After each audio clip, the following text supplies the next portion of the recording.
Selamat siang, di antara kita mungkin masih belum banyak yang mendengar cerita tentang Muhammad Farhan, seorang bayi yang masih berusia 6 bulan menderita penyakit yang cukup parah, meningitis akibat virus TBC yang dideritanya sejak ia masih berusia 2 bulan pemirsa. Seperti apa kemudian kesehariannya? Kabarnya Farhan bahkan praktis tidak bisa melakukan aktivitas apapun seperti layaknya bayi yang berusia 6 bulan. Farhan menjadi salah satu di antara banyak masyarakat Indonesia dan mungkin balita lainnya yang menderita penyakit cukup parah, namun tidak didukung dengan kemampuan finansial orang tuanya. Saya akan ajak Anda pemirsa dalam ruang kita hari ini melihat lebih dekat seperti apa Muhammad Farhan dan juga keluarganya, bersama juga dengan Winnie Carita yang sudah berada di rumahnya di Bogor, Jawa Barat.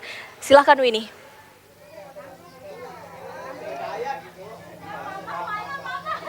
Ya, baik Dewi Budianti, kita saat ini memang tidak berada dalam suatu tempat yang sama karena saat ini saya berada di Kelurahan Cirarap, tepatnya di Kecamatan Legok, Kabupaten Tangerang. Dan melihat apa yang saya akan kabarkan sekarang ini kepada pemirsa memang cukup ironi. Ada sepasang suami istri yang bertahan untuk memberikan kesembuhan kepada anaknya. Ini merupakan tempat tinggal dari Ibu Sutari, pemirsa, di rumah kontrakan seperti ini. Saya akan mengajak Anda untuk menunjukkan tempat tinggal dari Ibu Sutari bersama dengan suaminya. Di rumah kontrakan ini yang berukuran kurang lebih 3 kali 6 meter ini dan biaya sewa 150.000, Ibu Sutari tinggal di sini. Dan Ibu Sutari ini memiliki 2 anak. Satu anak yang terakhir yang bernama Farhan ini berusia sekitar 6 bulan dan memang terindikasi penyakit meningitis, di mana Ibu Sutari ini selalu berusaha untuk memberikan kesembuhan, membawa ke rumah sakit setiap 2 minggu sekali dengan menggunakan angkutan kota menuju rumah sakit di Jakarta. Saya akan mengajak Anda pemirsa untuk menyapa Ibu Sutari pada siang hari ini. Assalamualaikum Ibu Sutari. Silakan dipakai mic-nya Ibu. Apa kabar? Alhamdulillah baik. Ya. Ini anak Anda yang nomor 2 ya Ibu Sutari ya, Iya. dengan nama Farhan. Farhan ini pemirsa berumur 6 bulan dan terkena penyakit meningitis. Bisa ceritakan Ibu Sutari sejak kapan Farhan ini terindikasi penyakit meningitis? Ini Farhan ini meningitis selama di luar. Bisa didekatkan mic-nya mungkin? Meningitis dari umur 2 bulan ya Mbak ya, Iya. kurang lebih 2 bulan. Jadi kita ketahuannya dia itu panas gitu, kita bawa ke dokter yang terdekat, terus nggak ada kesembuhan, kita bawa ke rumah sakit RSCM. Akhirnya ditanam di CT scan, ada hasilnya meningitis TB gitu. Lalu bagaimana bentuk perawatan setelah memang sudah positif meningitis ini Ibu Sutari? Ya, untuk perawatan untuk selama ini karena kita orang nggak mampu dan suami juga sekarang lagi dirawat di Persahabatan. Nah, sekarang ini saya mohon bantuan sama orang-orang yang terdekat saja. Terus yang paling terutama saya mengucapkan terima kasih kepada Rumah Sakit RSCM telah membantu mengobatin anak saya. Ya, Ibu bisa bercerita, saat ini kan suami Ibu sedang dirawat juga ya Ibu ya, di rumah sakit karena terkena penyakit TBC, begitu. Dan akhirnya sudah dirawat berapa lama sampai saat ini? Di sana sekarang udah dirawat sampai sebulan. 1 bulan? Iya. Suami Ibu Sutari bekerja? Tadinya bekerja di Senen. Oke, Ibu Sutari juga bekerja? Iya. Sampai saat ini? Sampai saat ini kita selama 4 bulan kita nggak bekerja karena kita mengurusin anak yang setelah sakit dan juga suami. Dan sekarang suami yang ngurusin temennya.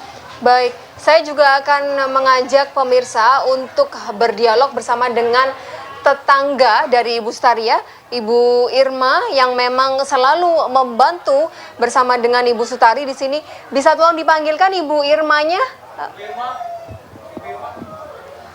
Kita sambil menunggu Ibu Irma, pemirsa, dan ini memang keseharian Ibu Sutari yang tinggal di sebuah rumah kontrakan seperti ini. Selanjutnya Ibu Sutari, kalau memang Anda tidak bekerja, kemudian suami Anda juga tidak bekerja, lalu mendapatkan penghasilan dari mana? Kita alhamdulillah dibantu dari orang-orang yang terdekat dan juga kita kalau jalan di kereta berangkat pengobatan anak saya, kita dibantu sama orang-orang, anak saya pada dikasih duit di kereta. Jadi kita manfaatkan untuk selama kita tidak kerja. Baik, ini Ibu Irma sudah bersama dengan kita, pemirsa.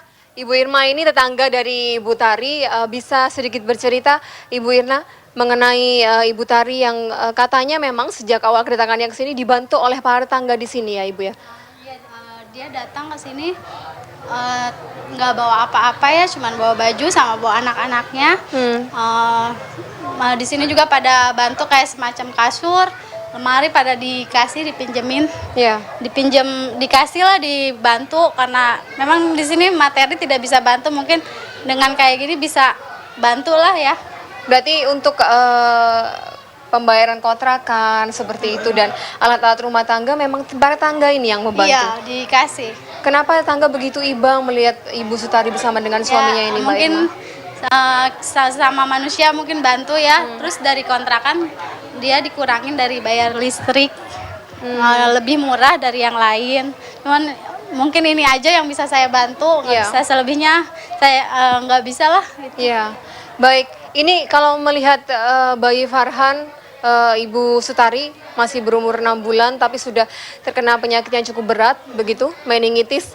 Lalu apa perkembangan terkini yang disampaikan oleh dokter di sana waktu itu, sekarang ini? Ya, dokter belum bisa menjanjikan ya kapan anak saya ini bangunnya kapan, terus bisa duduknya kapan, bisa jalan kapan. Dokter belum bisa menjanjikan karena emang anak saya ini penyakitnya sangat berat. Ya, karena itu kita berusaha untuk pengobatan untuk selama ini dan disuruh pengobat terus. Baik, ini kan masih berumur 6 bulan ya Ibu Sutari ya.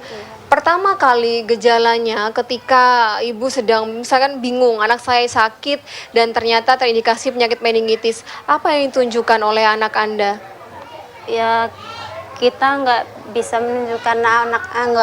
menunjukkan apa-apa karena kita emang nggak ada apa-apa. Kita cuma pasrah dengan rumah sakit RSCM bagaimana caranya anak saya ini bisa diobatin. Terus di RSCM dokter Felix, namanya dokter Felix itu yang mengurus supaya anak saya ini pengobatannya gratis, dan saya mengucapkan banyak-banyak terima kasih kepada dokter Felix dan juga Ibu Heni Sampai saat ini pun Anda juga tidak melakukan pembayaran begitu karena gratis pengobatannya? Sekarang kita pembayaran pengobatan karena sekarang ini rawat jalan di poli itu nggak bisa menerima orang tanpa kita membayar atau pakai jaminan.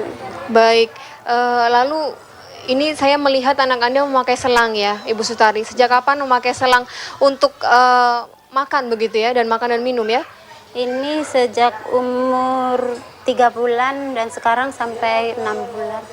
Sampai kapan kira-kira berhenti menggunakan selang ini? Tidak bisa dipastikan atau bagaimana? Tidak bisa dipastikan, yang ini selama ini belum bisa nyedot sendiri ya, dan juga lukanya masih ada di dalam tenggorokanannya itu, juga parunya. Jadi disaranin dari dokter nggak boleh minum dari mulut dulu. Ya, baik, kita masih akan berdialog ataupun ngobrol masih banyak, Mbak Irma. Saya akan tanya-tanya juga masalah bayi Farhan ini karena kabarnya juga ketika berobat menuju ke Jakarta begitu dengan naik angkutan kota ya, Ibu Sutari ya, dengan naik kereta ya. Dan kita masih akan berbicara juga, nanti ada Pak RT yang akan saya ajak wawancara, tetapi saya kembalikan dulu kepada Dewi Budianti. Silakan Dewi.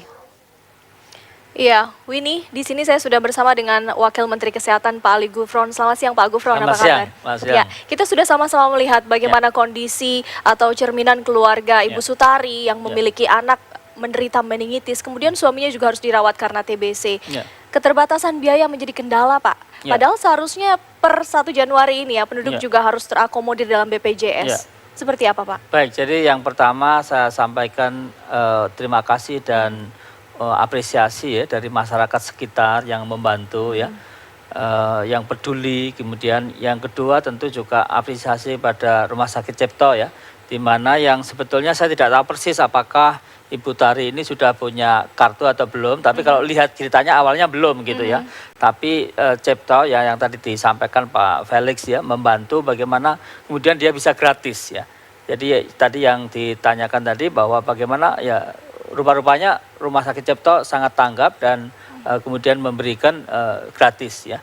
Jadi ini memang pemerintah ya tentu berdasarkan undang-undang sistem jaminan bersama dengan DPR mendorong agar masyarakat kita kalau ada yang miskin ya kesulitan seperti ini kemudian bisa terakomodir, tertolong ya. Ya, Jadi buktinya kan waktu di Cipto dia gratis ya. Padahal meningitis ini termasuk penyakit yang berat ya. Dan tentu kalau bayar ini bisa mahal sekali gitu. Betul sekali. Nah, kalau kita lihat Pak, banyak sekali mungkin masyarakat termasuk Ibu Sutari yang terkadang tidak mengerti bagaimana cara dan prosedurnya. Apa sih Pak yang bisa disampaikan? Iya, yang pertama saya sampaikan sebelum ke situ bahwa bapaknya kan menderita TBC ya. TBC itu sebetulnya pemerintah melalui program penanggulangan TBC ya, itu obatnya adalah dibelikan pemerintah. Jadi rumah sakit tentu apakah ikut peserta jaminan atau bukan bisa mendapatkan pengobatan gratis. Bisa sampai 6 bulan ya. Obatnya saja atau juga penanganannya Pak? Termasuk penanganannya ya. Dan itu sekali lagi pengobatannya minimum TBC ini 6 bulan, jangan lupa. Sering masyarakat karena minum obat terus enak rasanya kemudian berhenti. Ini bahaya. Jadi harus diteruskan ya. Bahkan kalau itu TB-nya ini adalah resisten atau multi drug resistant, itu bisa sampai 2 tahun pengobatannya. Jadi itu yang perlu. Nah sekarang kembali lagi kepada pertanyaan tadi, bagaimana masyarakat bisa mengakses, bisa tahu caranya. Sebetulnya gampang ya. Jadi paling tidak ada 3 jenis kepesertaan jaminan itu. Yang pertama adalah PBI, yaitu orang mohon maaf miskin atau tidak mampu ya.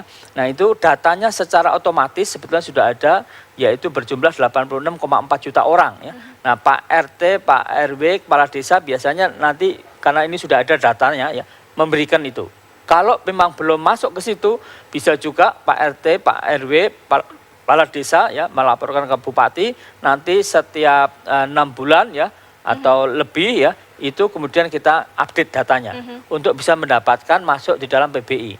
Itu yang pertama. Yang kedua, kalau dia tidak masuk itu, dia kemudian bisa daftar di kantor BPJS terdekat ya, hanya bayar Rp25.500 ya, Rp25.500 ya, untuk kelas 3. Baik, ya ini nanti masih akan kita lanjutkan kembali tentu Pak, termasuk juga pertanyaan saya secara khusus kepada keluarga Ibu Sutari, apa yang akan pemerintah lakukan ke depan setelah jeda yang berikut ini pemirsa.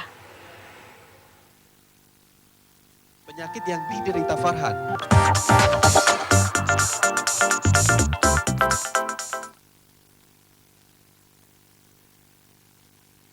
Ya, kita masih berbincang pemirsa terkait Muhammad Farhan, bayi penderita meningitis.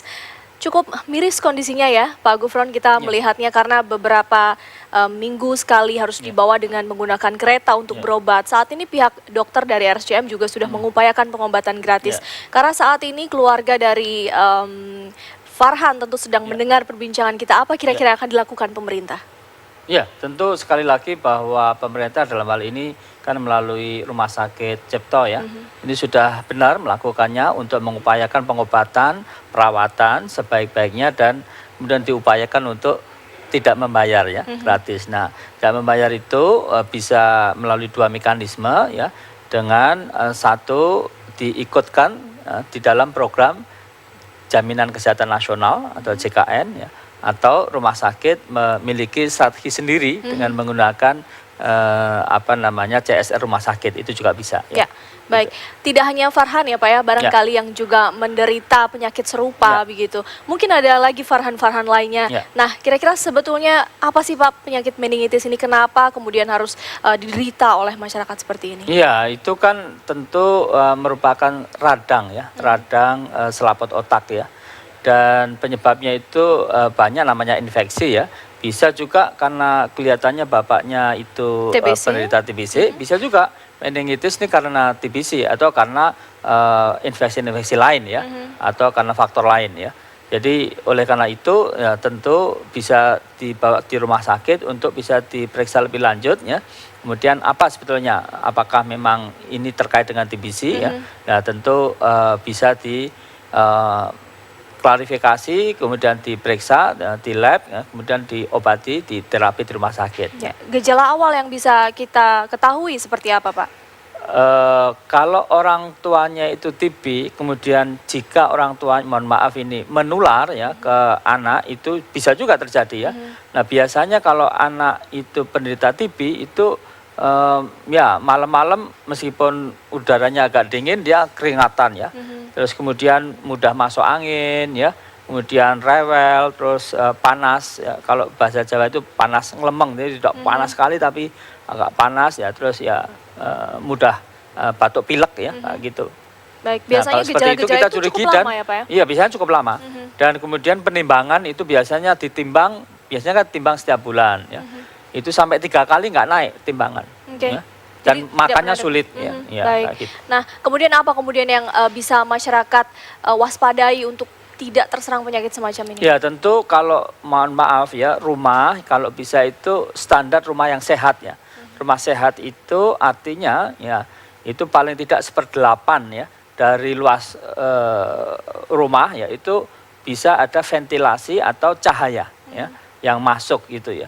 Jadi rumah sehat standarnya harus dilakukan ya. Selain itu tentu kalau ada satu apalagi kepala rumah tangga di situ ya batuk-batuk menderita penyakit ini harus segera ke rumah sakit ya terutama yang TB tadi ya. Jadi kalau batuk mesti harus ditutupi ya dan lain sebagainya itu dijaga jangan sampai sumber penyakit ini kemudian bisa menular Ya. gitu. Sudah sekitar 4 bulan ya Pak ya Farhan ini menderita penyakit meningitis. Sampai Ya. berapa lama lagi nih penanggulangannya? Ya saya kira itu nanti akan ditentukan ya oleh dokternya. Oleh karena itu yang penting dari keluarga untuk secara patuh ya sesuai dengan nasihat dokter ya, gitu. Baik. Tapi yang pasti harus digarisbawahi tadi ya ketika ayahnya juga sekarang tengah menderita TBC itu Ya. gratis pengobatan di rumah Gratis sakit. ya bahwa pemerintah ini memiliki program untuk pengendalian TBC. Ya. Paling Ya. tidak inilah kemudian yang bisa Ya. sedikit meringankan beban betul. keluarga tersebut. Kita harus jeda dulu pemirsa, Ya. tetaplah di ruang kita.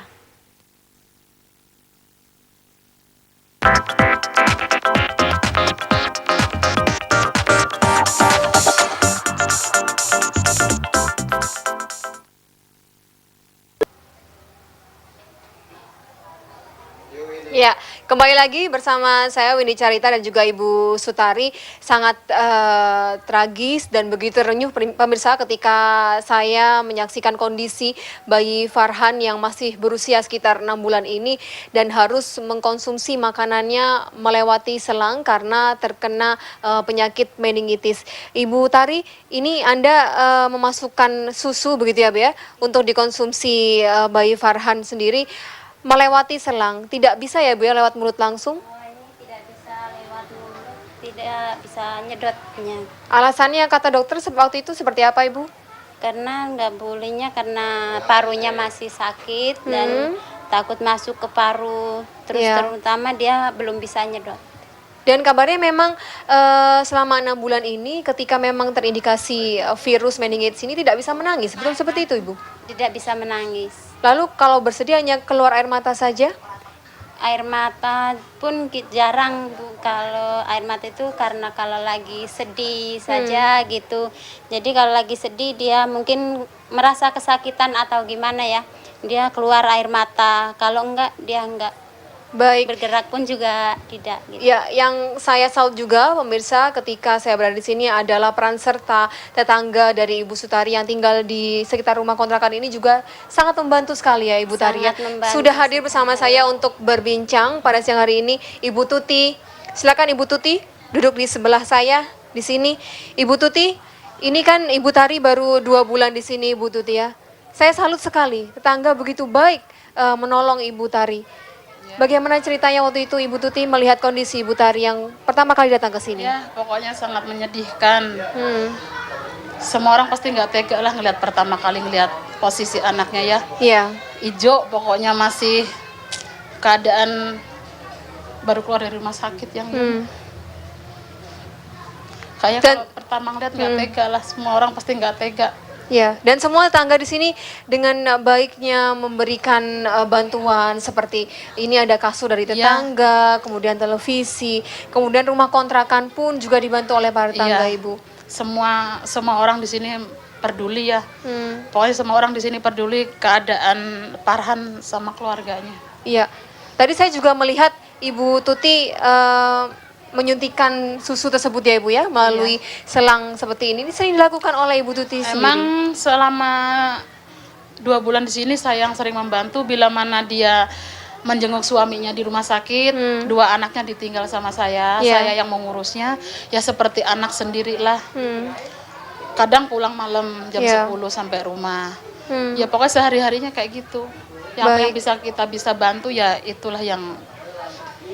Mbak Tari, sebelumnya Anda tinggal di mana sebelum pindah ke sini? Sebelum pindah di sini kita di Jakarta Pusat ya Mbak, di Senen, di Gang Tongkang situ kita ngontrak di situ. Karena kita mau ngontrak lagi, kita nggak ada biaya, kita nyari kontrakan yang ringan. Baik, boleh tahu pekerjaan Anda atau suami Anda sebelum pindah ke sini apa Ibu Tari? Sebelumnya kita dagang minuman gitu di pasar, terus suami menjadi kuli. Tapi selama mau Idul Fitri Hari Raya, suami sudah tidak bekerja karena dia sakit. Dan sampai saat ini juga masih dirawat ya Iya. di Rumah Sakit Persahabatan karena penyakit tuberkulosis ataupun TBC. Bagaimana keadaan suami hingga saat ini Ibu Tari? Sekarang dia udah mulai membaik dan alhamdulillah udah dibolehin pulang. Ya. Dan tadi juga sempat bercerita, Ibu juga pasti tahu Ibu Tuti ya, ketika Ibu Tari ini bolak-balik menuju Jakarta, menuju rumah sakitnya, membawa bayi Farhan dengan menggunakan kereta. Cukup amankah Ibu Tari? Karena kan udara di luar kan tidak baik juga untuk putra Anda yang masih berusia 6 bulan ini. Ya sebenarnya sih tidak nyaman ya di dalam kereta itu, apalagi waktunya pulang kerja atau berangkat kerja itu kan sangat padat sekali di dalam kereta. Sebenarnya kita merasa tidak nyaman tapi nggak ada pilihan lagi yang untuk kita jalanin, hanya satu-satunya yang kendaraan yang terdekat hanya kereta saja. Iya. Ada fasilitas yang memang disediakan pemerintah untuk membantu warga yang kurang mampu seperti BPJS dan juga Jamkesda kalau di Kabupaten Tangerang ini. Memang kita tahu untuk Ibu Tari tidak memiliki kartu tanda penduduk ya Ibu ya. Iya. Kenapa Anda tidak mengurus kembali Ibu Tari?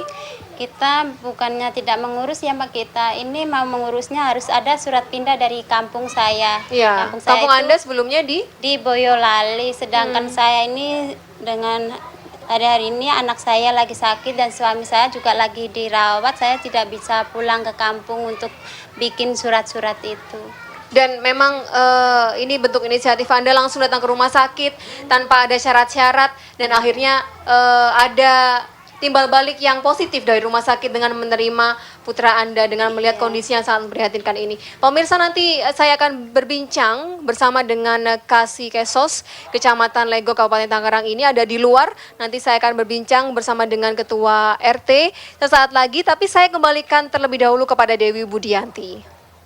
Iya, Winnie, terima kasih. Pak Gufron, kita Ya. sudah dengar tidak memiliki KTP. Ya. Kemudian solusinya seperti apa kalau sudah begini? Iya, memang untuk kasus yang sementara ini saya kira udah disolusikan. Jadi dari RSCM mengupayakan untuk bisa gratis ya. Tapi untuk masyarakat lain ya harusnya antisipasi kalau pindah ya itu mesti harus mengurus surat pindah. Jadi jangan sampai kemudian sudah kejadian semuanya mohon maaf pas kebetulan orang tuanya sakit, anaknya sakit terus baru ya ini pembelajaran ya yang sangat berharga ya bagi keluarga-keluarga ya itu administrasi itu penting ya untuk kita siapkan sehingga kalau terjadi apa-apa nah itu sudah siap. Kemudian yang kedua tentu bagi masyarakat yang lain untuk bisa ikut peserta BPJS atau JKN ini ya dengan membayar secara rutin ya, sehingga terjadi apa-apa nah itu juga sudah siap ya. Tapi yang lebih baik lagi adalah menjaga seluruh anggota keluarga itu sehat. Jadi sehat ini penting sekali ya. Ya, kalau kita sudah lihat kondisinya harus menggunakan selang seperti Ya. itu seorang bayi yang masih Ya. berusia 6 bulan. Kira-kira apa sih Pak yang bisa Bapak berikan saran kepada Ibu Sutari ketika Ya. masih merawat bayinya di rumah dalam kondisi seperti ini? Ya, tentu Ibu Tari sendiri harus dijaga kesehatannya karena dia harus juga menjenguk, merawat suami pada saat yang sama, anaknya juga sakit. Jadi bagaimana ya intake ya, kemudian pola perilaku hidup sehat dan bersih untuk ibunya sendiri. Ya, ini penting. Yang kedua tentu untuk anaknya ya. Anaknya apa yang disarankan dokter ya, termasuk untuk selalu rutin membawa ke rumah sakit Cipto tadi harus dilakukan ya, sampai kemudian anaknya betul-betul dalam keadaan stabil atau baik ya. Ya, ada potensi nggak Pak kemungkinan kemudian penyakit yang diderita si bayi ini bisa menular ke ibunya atau seperti apa? Ya itu bisa juga ada kemungkinan ya, tetapi kecil ya. Yang kalau ini memang TB ya, itu sebetulnya lebih banyak orang tua ke anak daripada anak ke orang tua ya. Nah, mungkin ya oleh karena itu bapaknya kalau bisa meskipun sudah nanti enak ya, pengobatan terus ya. Minimum itu 6 bulan. Ini harus terus dilakukan ya. Ya, karena kalau tidak juga bisa mohon maaf menular ke istrinya, jadi ke Ibu Tari ya. Jadi oleh karena itu ini harus betul-betul dijaga ya. Dan sepertinya terpaksa interaksi dari ayah kepada anaknya ini harus benar-benar dijaga juga untuk sementara ini ya. Iya.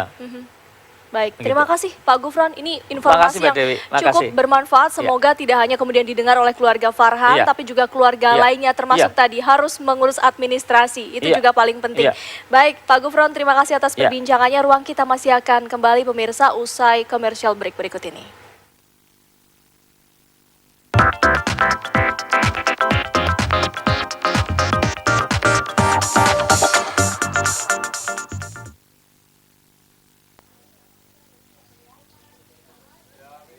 Ya, kembali lagi pemirsa, saat ini saya berganti narasumber. Saya sudah bersama dengan Kasih Kesos Kecamatan Legok, Kabupaten Tangerang, Bapak Samsudin, dan juga Pak Ketua RT, Bapak Satyo dari RT 0103 Kelurahan Cirarap, Kecamatan Legok, Kabupaten Tangerang. Pak RT, saya pertama kali akan ke Pak RT terlebih dahulu. Ini termasuk warga Anda ya Pak ya, walaupun baru 2 bulan ada di sini. Sudahkah Anda mendata warga-warga di sini Bapak? Untuk sementara kalau yang ini memang baru datang kemarin ini ya, baru 2 bulan yang lalu. Dia tuh tidak sempat melapor dikarenakan kemungkinan belum tahu di sini siapa RT-nya dan di mana kelurahannya begitu Bu. Jadi Anda sampai saat ini juga belum menerima laporan seperti ini? Kalau untuk sementara itu dia berobat ke klinik ini, klinik Caringin. Dia dibawanya sama ibu klinik Caringin. Itu melapor ke saya bahwa keluarga saya yang bernama Sutari itu memang tempat tinggalnya di sini itu pun baru 1 bulan. Ya. Jadi Anda hanya dapat informasi dari itu ya, Betul. dari Caringin tadi ya Pak ya? Betul. Nah ini walaupun memang Anda miss terhadap kasus ini Pak, dan juga tidak terdata seperti itu, tapi saya salut Bapak dengan para warga di sini, para tetangga dari Ibu Tari yang sangat memperhatikan kondisi Ibu Tari bersama dengan anak-anaknya. Selanjutnya saya ke Pak Samsudin. Pak Samsudin, ini kan permasalahannya Ibu Tari tidak mempunyai KK tanda penduduk ya Pak ya, dan berusaha untuk mengurus semua itu. Setelah kejadian ini, kira-kira bisakah Ibu Tari mendapat keleluasaan untuk mendapatkan misalkan BPJS, kemudian Jamkesda, Pak Samsudin? Gini ya, untuk mendapatkan KTP mungkin bisa berhubungan langsung dengan kepala desa setempat. Kami pelayan dari kecamatan sesuai dengan istilahnya alurnya itu kita minimal itu ada surat pengantar dari ketua RT, kemudian ketua RW, kemudian diketahui oleh kepala desa, kemudian baru kami menandatangani surat keterangan tidak mampu itu. Jadi harus ada surat yang jelas dari tingkat RT sampai ke RW sampai ke kepala desa. Baru nanti ke kecamatan. Baik, tadi saya sempat melihat Bapak untuk Ibu Tari sendiri sudah membuat surat keterangan tidak mampu begitu ya, surat untuk mendapatkan perawatan di Puskesmas Caringin. Apakah itu masih kurang lagi syarat seperti itu? Menurut saya itu karena kebiasaannya itu Bu ya, setelah dari Puskesmas itu ke kecamatan, di kecamatan itu ke Dinas Kesehatan. Dari Dinas Kesehatan nanti ada suatu surat untuk ditindaklanjuti ke rumah sakit yang dituju. Iya, cukup mudah ya Pak ya untuk murni sebenarnya. Betul, iya. Nah untuk pengurusan kartu tanda penduduk juga bisa dimudahkan Pak? Untuk kartu penduduk itu karena itu bukan bagian saya ya, dikarenakan menurut saya itu kan kalau dari luar itu harus ada surat pindahnya Bu ya. Dari kampung halamannya, iya, betul, seperti itu. Iya. Baik, Dan pemirsa, Anda juga bisa berpartisipasi untuk memberikan mungkin bantuan kepada Ibu Tari di mana anaknya yang terkena penyakit meningitis ini. Anda bisa memberikan bantuan Anda melalui nomor rekening yang sudah tertulis dan Anda mungkin bisa melihat di layar kaca Anda dengan nomor rekening BRI tersebut 1392 01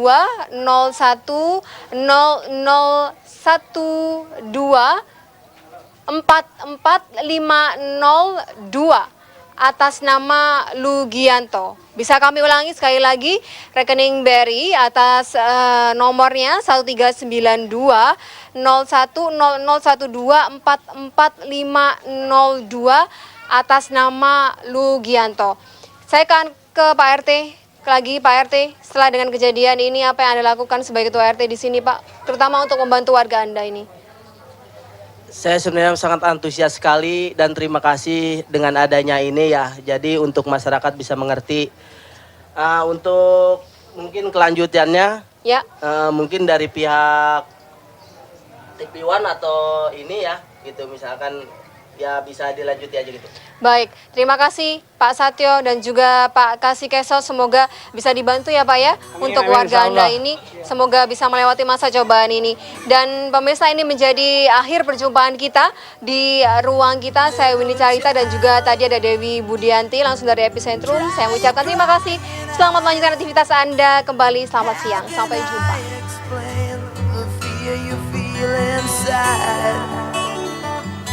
Cause you were born into this evil world where man is killing man and no one knows just why.